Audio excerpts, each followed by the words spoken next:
Hello my dear friends, this is Akanksha Singh. Welcome you on YouTube channel Way to JRF and आप comment में बताइए आप कैसे हैं and I am very good. अगर आप चैनल पर नए हैं तो प्लीज़ चैनल को सब्सक्राइब ज़रूर कर लीजिएगा। और ये लेक्चर नंबर 5 है, फूड एडल्ट्रेशन। आज का टॉपिक है फूड एडल्ट्रेशन, ये है lecture number 5। And Telegram link दिया हुआ है डिस्क्रिप्शन में, वहाँ से टेलीग्राम चैनल को सब्सक्राइब कर लीजिए, सारी PDF आपको वहाँ पे मिल जाएंगी। And I am pursuing my PhD from Vasantrao Naik Marathwada Agriculture University, Maharashtra, and I had qualified both NET and SRF. And now start the video.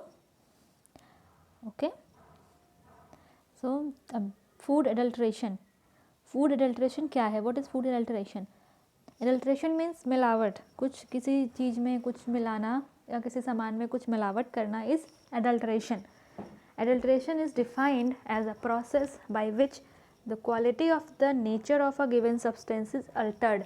Means कोई substance, कोई food या कोई चीज़ है, उसमें आपने कुछ मिलाया या कुछ करके उसकी जो क्वालिटी है, जो उसकी ओरिजिनल क्वालिटी है, उसको अल्टर्ड कर देना, मीन्स चेंज कर देना, इसको कहते हैं एडल्ट्रेशन। और भी डेफिनेशन है एडल्ट्रेशन की, वजह से एडल्ट्रेशन ऑफ फूड में endanger health, the physiological function of the consumer, affected due to the either addition of a deleterious substance or removal of vital component। means deleterious substance को add करना, means जो harmful substance है उसको add करना किसी चीज़ में, and removal of vital component means जो ज़रूरी सामान है, ज़रूरी जो न्यूट्रिएंट हैं, उन न्यूट्रिएंट को सामान जो भी फूड प्रोडक्ट है उससे निकाल देना, उसको कहते हैं। इन दोनों चीज़ों, दोनों प्रोसेस को, मीन्स किसी चीज़ को ऐड करना या किसी सब्सटेंस को रिमूव करना, दोनों एडल्ट्रेशन में आते हैं। इसका बेस्ट एग्जांपल है जैसे मिल्क। मिल्क में अगर वाटर ऐड कर रहे हैं तब भी मिल्क की जो क्वालिटी है वो चेंज हो रही है, अल्टर हो रही है। एंड अगर उससे फैट, क्रीम निकाल ले रहे हैं मिल्क से, तब भी उसकी क्वालिटी चेंज हो रही है। तो यहाँ पे एडल्ट्रेशन का बेस्ट एग्जांपल समझने के लिए अच्छा है कि मिल्क, अगर उसमें वाटर ऐड कर रहे हैं, वाटर या कुछ भी ऐड कर रहे हैं, उसकी क्वालिटी डिट्यूरेट हो रही है, चेंज हो रही है, या फिर उसमें से क्रीम या फैट रिमूव कर ले रहे हैं तब भी उसकी क्वालिटी चेंज हो रही है। तो ये दोनों प्रोसेस आते हैं एडल्ट्रेशन में। ये हिंदी में है तो हिंदी में भी आप देख लीजिएगा। नेक्स्ट आता है adulteration means not only intentional addition of substance. Intentional addition means जान के या हमें पता होते हुए किसी चीज़ में कुछ ऐड करना, इसको ही सिर्फ एडल्ट्रेशन नहीं कहते हैं। इसके अलावा substance which adversely affect the nature of substance and quality of food, but also they are incidental contaminated during growth, harvesting, storage, processing, transport and distribution। means incidentally, जानबूझकर किसी चीज़ में, जैसे जानबूझ के मिल्क में वाटर ऐड करना या cream निकालना, ये तो अडल्ट्रेशन है ही। साथ में अगर जैसे जो मिल्क की प्रोसेसिंग, हैंडलिंग या स्टोरेज हो रहा है, उस टाइम अगर कंडीशन जो है वो अनहाइजेनिक है, तो या फिर जो जिस बर्तन में मिल्क रखा वो बर्तन गंदा था या कुछ, तो ऐसे भी through contamination, micro organism contamination या कुछ ऐसे भी अगर कंटामिनेशन हो रहा है कि थ्रू हैंडलिंग प्रोसेस या कुछ, तो वो होता है इंसिडेंटल कंटामिनेशन। ये भी एक टाइप का एडल्ट्रेशन है, हिंदी में ये दिया है। Next, types of adulteration. Adulteration के टाइप देखो, वो था एडल्ट्रेशन मीन्स मिलावट। अब जब हम टाइप्स पढ़ते हैं तो वहाँ पे हम पढ़ते हैं एडल्ट्रेंट, मीन्स कितने टाइप से हम एडल्ट्रेशन कर सकते हैं, और जो जिस चीज़ से एडल्ट्रेशन करते हैं उसको बोलते हैं एडल्ट्रेंट। लाइक मिल्क में वाटर ऐड करना, तो मिल्क में एडल्ट्रेशन हो रहा है, बट जो वाटर ऐड हो रहा है वो है एडल्ट्रेंट। जो चीज़ ऐड करके किसी चीज़ की क्वालिटी को अल्टर करना या उसमें चेंज करना, उसको बोलते हैं एडल्ट्रेंट। जैसे मिल्क में वाटर ऐड करना, तो वाटर हो गया एडल्ट्रेंट, और ये जो प्रोसेस हो गई पूरी उसको बोलेंगे एडल्ट्रेशन। एडल्ट्रेंट्स में भी जो इंटेंशनल, अनइंटेंशनल और इंसिडेंटल, ये 3 टाइप के होते हैं, 3 टाइप्स के होते हैं, इंटेंशनल, अनइंटेंशनल या फिर इंसिडेंटल। ठीक है, सबसे पहले हम पढ़ेंगे incidental. Contamination is usually due to ignorance, negligence और लैक ऑफ प्रॉपर फैसिलिटीज़, जो अभी यहाँ पे पढ़ा था लास्ट टाइम। जैसे कि मिल्क की अगर हैंडलिंग, प्रोसेसिंग, स्टोरेज और प्रोसेसिंग जो हो रही है, वहाँ पे अगर इग्नोरेंस मीन्स बर्तन गंदा था, नेग्लेक्ट करते हैं किसी चीज़ को, लाइक खुले में रख दिया, ठीक है, या फिर lack of proper facilities, hygiene नहीं है, ये सब चीज़ें आती हैं इंसिडेंटल में। नेक्स्ट आता है इंटेंशनल, इंटेंशन मीन्स कि जानबूझ के, बोलते हैं ना कि इसने इंटेंशनली हार्म पहुंचाया, मीन्स जानबूझ के कुछ गलत करना या जानबूझ के फूड में अडल्ट्रेट करना, फूड को अडल्ट्रेशन करना उसमें। इंटेंशनल अडल्ट्रेशंस आर, जो इंटेंशनल अडल्ट्रेशन आते हैं वो होते हैं sand, marble, chips, stone, chalk powder, water, mineral oil, coal tar dyes. Means जैसे अगर मार्केट में जाओ, जो खुले चावल, जैसे अगर चावल ही खरीदा सपोज, तो उसमें देखो उसमें कंकड़ पत्थर निकलते हैं, छोटे छोटे स्टोन के चिप्स निकलते हैं, तो उनको बोलते हैं, ये होता ये अगर एक इंटेंशनल टाइप अडल्ट्रेशन है, मीन्स जानबूझ के उसमें मिला दिया कि जो शॉप वाला है उसको अपने बेनिफिट के लिए थोड़ा सा जो भी उसमें चॉक पाउडर इंटेंशनली स्टोन पत्थर या जो भी ऐड कर दिया, तो ये हो गया इंटेंशनल अडल्ट्रेशन। ठीक है, देन आता है incidental. Incidental adulterants are pesticides residue, dropping of insects and larvae in a food and metallic contamination with arsenic, lead, mercury। Means ऐसे जैसे इसमें इंसिडेंटली इंटेंशनली ऐड नहीं करते हैं। इंसिडेंटल मतलब अचानक उसमें कुछ गिर गया या कुछ लाइक रखा था फूड, उसमें इंसेक्ट्स गिर गए या माइक्रो ऑर्गेनिज्म या फिर कोई मेटल कंटामिनेशन हो गया। जैसे जो वाटर पाइप्स होती हैं, जो पहले वाटर पाइप जो प्लम्बिंग होती थी घर में, वाटर पाइप्स पड़ती थी, तो उनमें लेड का कंटामिनेशन हो जाता था क्योंकि वो उनमें लेड कवरिंग होती थी पहले। तो ये इंसिडेंटल है कि वो लॉन्ग टाइम उसी से वाटर रन हो रहा है, तो धीरे धीरे उसमें वो वाटर जो है लेड से कंटामिनेट होता गया, तो ये इंसिडेंटल है। इसमें जानबूझ के तो ऐड नहीं किया। तो इसके कुछ एग्जांपल्स हैं, देखते हैं। लाइक इंसिडेंटल में आर्सेनिक है, लाइक जो fruits spread by lead arsenate and drinking water. Like हाँ देखो, जो पहले जो आते थे ये पाइप, वाटर पाइप, तो उनमें लेड आर्सेनेट से कोटिंग होती थी, तो जब पानी उसके थ्रू जाएगा तो ये लेड आर्सेनेट धीरे धीरे पानी के साथ रिजॉल्व होकर पानी में आने लगता था। और ऐसे ही अगर फ्रूट्स एंड वेजिटेबल जो है वो उन पर लेड आर्सेनेट का स्प्रे करते हैं जिससे फ्रूट्स एंड वेजिटेबल जो है फ्रेश लगें। तो ये इंसिडेंटल है कि किसी ने जानबूझ के नहीं किया या मतलब ऐसे ही लोगों को नहीं पता था, वो यूज़ करते रहे और उससे कंटामिनेशन होने लगा। इसका इफ़ेक्ट पड़ता है हेल्थ पे, जो वो है dizziness, chills, cramps, paralysis leading to death. Means cramps means जो मस्कुलर पेन होना, डिजीनेस मीन्स थोड़ा सर भारी भारी लगना, ये सब होना। इसके बाद आता है barium. Food contaminated by rat poison, barium carbonate, जो चूहे को मारने वाली जो दवा रखते हैं ना कि बहुत सारे चूहे होंगे उनको मारने के लिए, तो वो बैरियम कार्बोनेट होता है। उसके थ्रू अगर कोई कंटामिनेशन हो गया, तो ये भी जानबूझ के तो किसी ने किया नहीं, तो इससे भी वायलेंट पैरास्टालिसिस, मस्कुलर ट्विस्टिंग, कन्वल्सन्स मीन्स चक्कर आना और मसल पेन होना, ये सब होना। उसके बाद आता है cadmium. Fruit juice and soft drinks that come in contact with cadmium and plated vessel, crab, oyster and kidney. जो ये फ्रूट जूस या जो केन्स आती हैं, जो देखो ना केन जूस पैक्ड आते हैं, तो उनमें अंदर कैडमियम की कोटिंग होती है, तो उसके थ्रू जो कांटेक्ट में आए तो उनमें ये कैडमियम का कंटामिनेशन हो जाएगा। अब जो कैडमियम का जो कंटामिनेशन हो रहा है उसका इफेक्ट क्या होता है? Excessive salivation, mean saliva, excess में सलाइवा आएगी, लीवर किडनी डैमेज होगा, प्रोस्टेट कैंसर होगा। और इसका एक मेन जो एग्जाम्पल है या मेन जो इफ़ेक्ट आता है वो है मल्टीपल फ्रैक्चर्स। और ये सबसे पहले जापान में नोटिस किया गया था, मल्टीपल फ्रैक्चर, और जापान में इसको बोलते हैं इटाई डिजीज़। तो ये मोस्टली पूछ लेते हैं कि ये जो मल्टीपल फ्रैक्चर डिजीज़ या फिर जो इटाई डिजीज़ है वो किस अडल्ट्रेशन या किस कंटामिनेशन के थ्रू होती है? तो कैडमियम के थ्रू होती है। ठीक है, देन नेक्स्ट कोबाल्ट जो नॉर्मली जो वाटर बॉटल होती है या जो बियर बॉटल होती है, इनमें कोबाल्ट का कंटामिनेशन पाया जाता है, जिससे कार्डियक फेल्योर मीन्स जो हार्ट फेल्योर है, कार्डियक फेल्योर, इसके चांसेस बढ़ जाते हैं। देन आता है copper. Acid foods in contact with tarnished copper ware, जो एसिड फूड, लो पीएच वाले जो फूड होते हैं जिनको प्रिजर्व करके रखते हैं, तो उनको ऐसे जो बर्तन होते हैं या फिर जो केन्स होते हैं या डब्बे होते हैं, जो कॉपर के डब्बे होते हैं उनमें रखते हैं।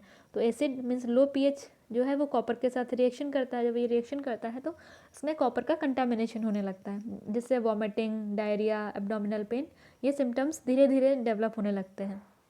देन उसके बाद आता है जिंक। ठीक है, जिंक में food stores in galvanized iron where.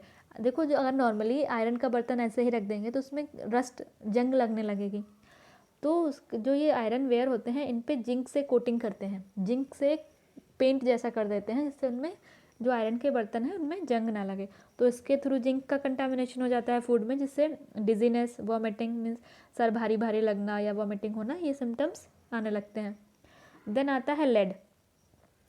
Some processed food and water, कुछ लेड, जो अगर वाटर पाइप अगर है उनमें लेड है, ठीक है, या फिर फूड की प्रोसेसिंग हो रही है तो जो मशीनरी यूज़ हो रही है उसमें अगर कुछ लेड से बना है तो उस वहाँ से इनमें लेड का कंटामिनेशन हो जाता है। और लेड से paralysis, brain damage and blindness, mostly पूछा जाता है कि किस चीज़ के कंटामिनेशन से ब्लाइंडनेस होती है। तो एक तो लेड है, लेड का अगर कंटामिनेशन ज़्यादा हो गया तो वो ब्लाइंडनेस मीन्स जो विज़न है, आई विज़न है, उस पर इफ़ेक्ट करने लगती है। उसके बाद आता है टिन। केन्ड फूड, जो फूड केन करके, केनिंग करके प्रिजर्व करते हैं, जो ये केन्स बनी होती हैं वो टिन की बनी होती हैं। तो जब वो फूड प्रिजर्व हाई टेम्परेचर पे उनको, उसके बाद फिर उनको स्टरलाइज करना, फिर एकदम से कूल करना, तो इसमें से अगर इनमें अगर टिन का कंटामिनेशन हो गया, टिन से रिएक्शन हो गया, तो उससे वॉमिटिंग एंड फोटोफोबिया, ठीक है, इसके इफ़ेक्ट आने लगते हैं ये। उसके बाद आता है मरकरी। मरकरी फंजीसाइड्स, जो फंजीसाइड्स है मीन्स जो फंगस को किल करने वाली दवा है, उसमें मरकरी होता है। तो सीड्स और ग्रेन पे अगर उसको स्प्रे किया गया कि फंगस ना लगे। उसके बाद मरकरी कंटामिनेटेड फिश। मरकरी है ये नॉर्मली वाटर में पाया जाता है, जो सी वाटर होता है या फिर जो रनिंग वाटर होता है उनमें पाया जाता है। तो उसमें जो फ़िश रह रही हैं तो वो फ़िश में मरकरी, क्योंकि फ़िश परमानेंट उसी वाटर में रह रही हैं, तो फिर वो वहाँ से मरकरी फिश के अंदर जाती है और एक्यूमुलेट होने लगता है। फिर वही फ़िश अगर कोई इनहेल कर, मतलब इंजेस्ट करता है या कोई खाता है, तो उससे मरकरी का कंटामिनेशन पर्सन तक पहुंच जाता है। तो मरकरी के कंटामिनेशन से भी paralysis, brain damage and blindness के चांसेस बढ़ जाते हैं। टिन एंड मरकरी, ये दो कंटामिनेशन बहुत ज़्यादा हार्मफुल है, इनके इफ़ेक्ट बहुत जल्दी देखने को मिलते हैं।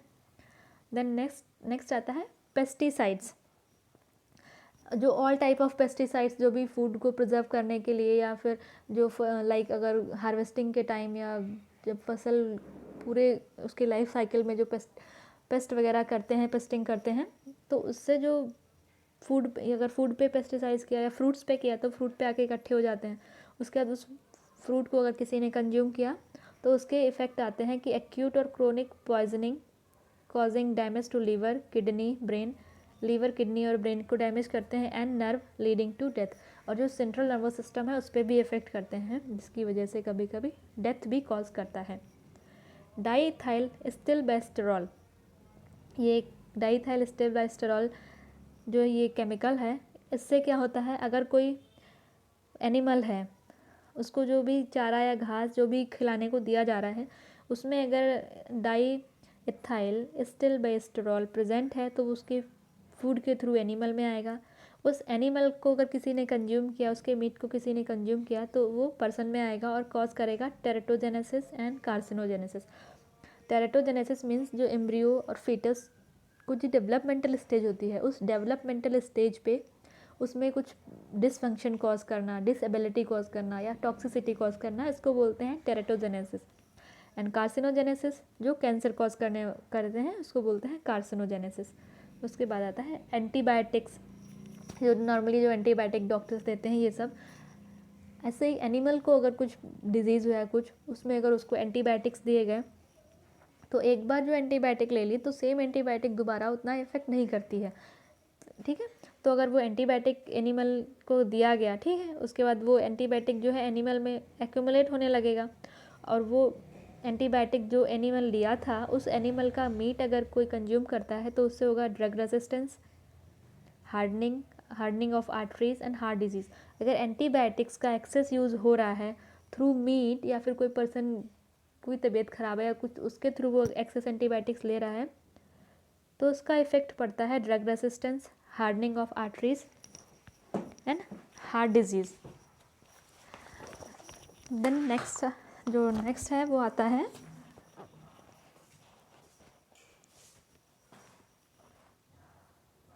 अभी हम ऊपर डिस्कस कर रहा था कि इंसिडेंटल पॉइजनिंग क्या है। अब इस इंसिडेंटल पॉइजनिंग को प्रिवेंट कैसे करेंगे, तो उसके क्या क्या इफ़ेक्ट हैं। एक रेगुलर मार्केट सर्वे, जिससे लोगों को अवेयर कर सकें कि टॉक्सिन्स, जो फूड्स में टॉक्सिन्स प्रेजेंट हैं उनके बारे में लोगों को बता सके, उनके जो डेंजरस इफ़ेक्ट है उनके बारे में लोगों को बता सकें। उसके बाद यूजिंग सेफ़र पेस्टिसाइड्स, जो सेफ़ पेस्टिसाइड्स हैं जिनका कोई साइड इफ़ेक्ट नहीं है, ऐसे पेस्टिसाइड्स को यूज़ करना। Then by washing vegetable and fruits, जो भी फ्रूट्स एंड वेजिटेबल हैं उनको थ्रोली वॉश करना, उसके बाद यूज़ करना, कुक करना। और जो फार्मर्स हैं जो पेस्टिसाइड यूज़ कर रहे हैं उनको पेस्टिसाइड के बारे में बताना, उनके साइड इफ़ेक्ट्स के बारे में बताना, और जो सेफ़ पेस्टिसाइड हैं उनके यूज़ के लिए बोलना। अब है वन लाइन, ये हिंदी में है। इसके बाद आता है one liner practice question. The process by which the quality of the nature of the given substance is Altered, means ऐसी कौन सी प्रोसेस है जिससे जो सब्सटेंस या फूड है उसकी जो क्वालिटी है वो चेंज हो जाती है, उसको क्या बोलते हैं? तो correct answer is adulteration. What are the types of adulterants, adulterants कितने टाइप के होते हैं? तो 3 टाइप के होते हैं। कौन कौन से होते हैं? इंसिडेंटल, इंटेंशनल और अनइंटेंशनल। देन ये 3 यहाँ पे हो गया अडल्ट्रेशन। देन थर्ड है contamination due to ignorance, negligence और lack of proper facilities is known as incidental contamination, इसको इंसिडेंटल कंटामिनेशन बोलते हैं। उसके बाद sand, chips, marble chips, stone, chalk powder, ये सब यूज़ करके अगर सब्सटेंस को एडल्ट्रेट कर रहे हैं, उसमें मिलावट कर रहे हैं, तो ये किस चीज़ के एग्जाम्पल हैं? ये कि examples of which type of adulterant? तो ये है इंटेंशनल एडल्ट्रेंट, क्योंकि जानबूझ के अगर कोई सैंड या मार्बल चिप्स या किसी फूड प्रोडक्ट में कुछ मिला रहा है तो ये इंटेंशनल है, जानबूझ के कर रहा है, तो इंटेंशनल एडल्ट्रेशन। देन आता है painful itai disease reported from Japan cause due to, ये जो पेनफुल इटाई डिजीज़ है सबसे पहले जापान में रिपोर्ट की गई थी, और ये किस चीज़ के कंटामिनेशन के द्वारा होती है? तो कैडमियम के कंटामिनेशन से, cadmium.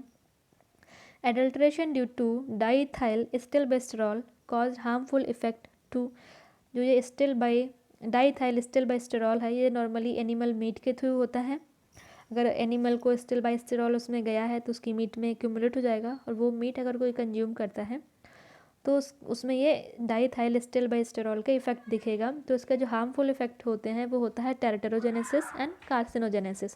Carcinogenesis means cancer cause करने वाले फैक्टर्स, एंड टेरेटोजेनेसिस में जो एम्ब्रियो या फीटस डेवलप हो रहा है तो उस डेवलपिंग एम्ब्रियो फीटस में डिसफंक्शन कॉज करना, उसमें टॉक्सिसिटी कॉज करना, ये होता है टेरेटोजेनेसिस। देन आते हैं आंसर्स, तो ये आंसर है।